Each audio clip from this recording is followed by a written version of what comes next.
masyarakat itu sendiri masih belum bisa mensejahterakan dirinya dengan hasil penjualan kain tenun itu sendiri. Masih banyak ibu-ibu penenun itu yang terjerat dengan rentenir dan tengkulak, dang rontok, sehingga kami berinisiatif untuk membentuk sebuah kelompok.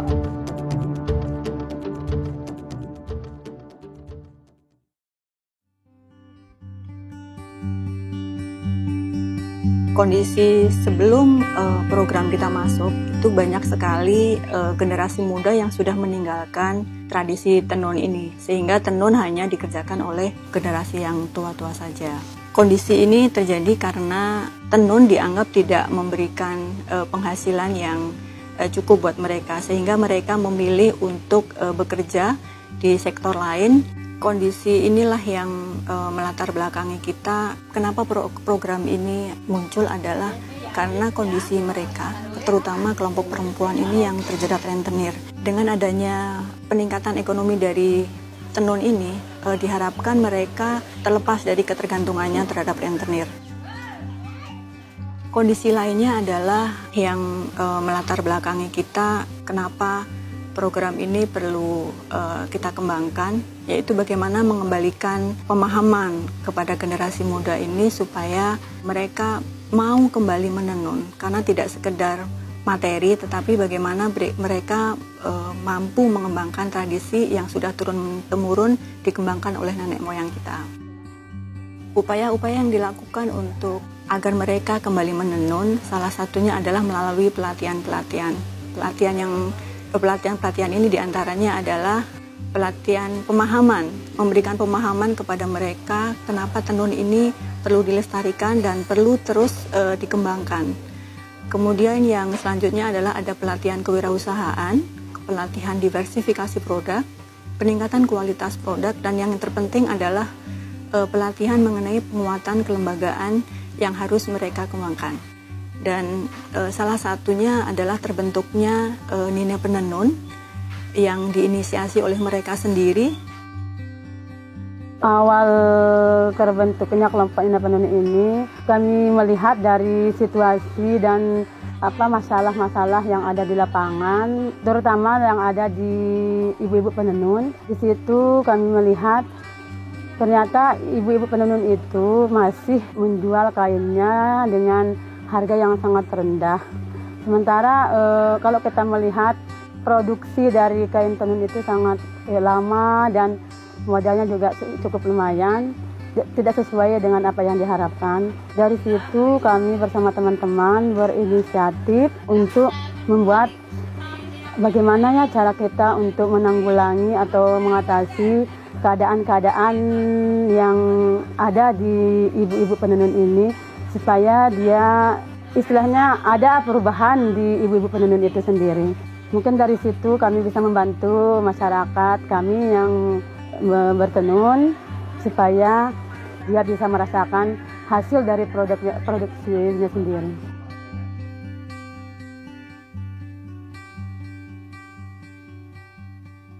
Di mana Nina Penenun ini memiliki fungsi, salah satunya adalah menampung produk-produk mereka, produk tenun terutama.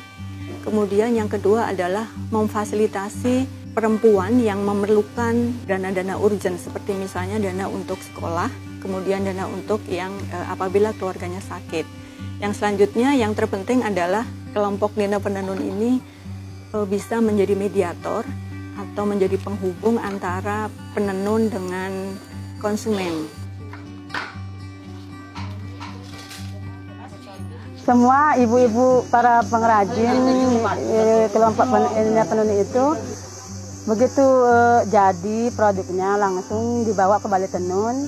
Di situ kita tampung dan di situ kan sudah ada kesepakatan harga di masing-masing harga tenunnya itu sudah ada, dan kita di situ membuat iuran juga masing-masing kelompok. Iuran itu misalkan ada salah satu anggota yang sakit, yang melahirkan, begawe kalau di sini, itu kita pakai untuk membantu, istilahnya sosial harinya kan, membantu teman-teman yang ada kebutuhan di masing-masing kelompok itu.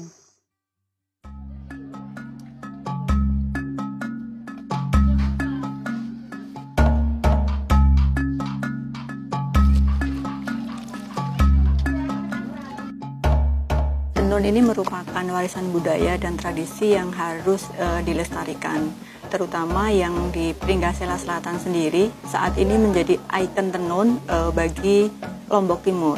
Melalui pelatihan-pelatihan ini akhirnya para generasi muda mulai tumbuh kembali keinginan untuk menenun.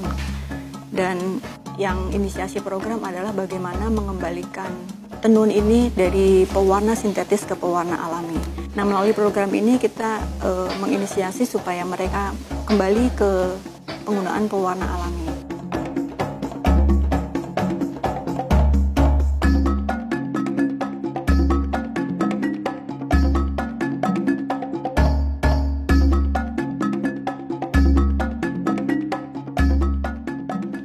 Ya, di sini di Pringgasela Selatan ini pewarnaan alaminya kalau yang kuning memakai kayu nangka, kalau di Ibu Seri itu memakai kayu Banten, dan kalau warna merah maron pakai kayu manis, dan kalau warna biru memakai tarum, dan kalau warna hijau pakai kacang-kacangan.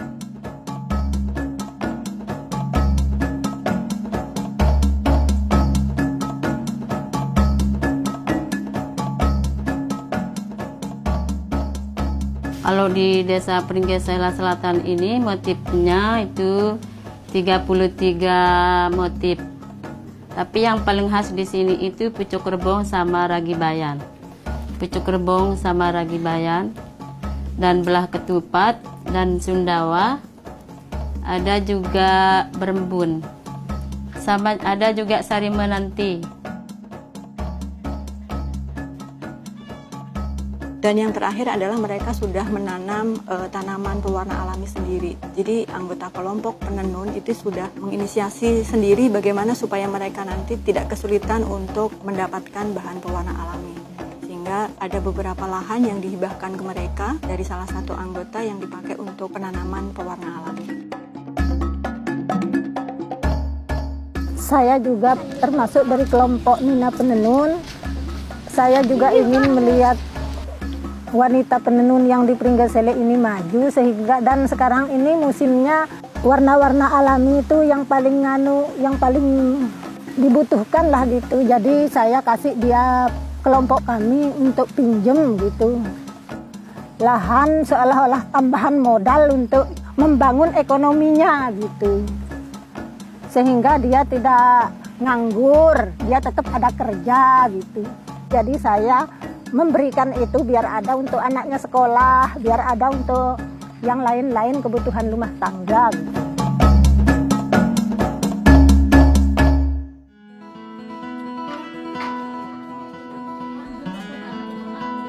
Harapan saya semakin banyak cewek-cewek penenun di desa Pringgasela ini melestarikan budaya Pringgasela, dan jangan sampai budaya Pringgasela kita itu punah.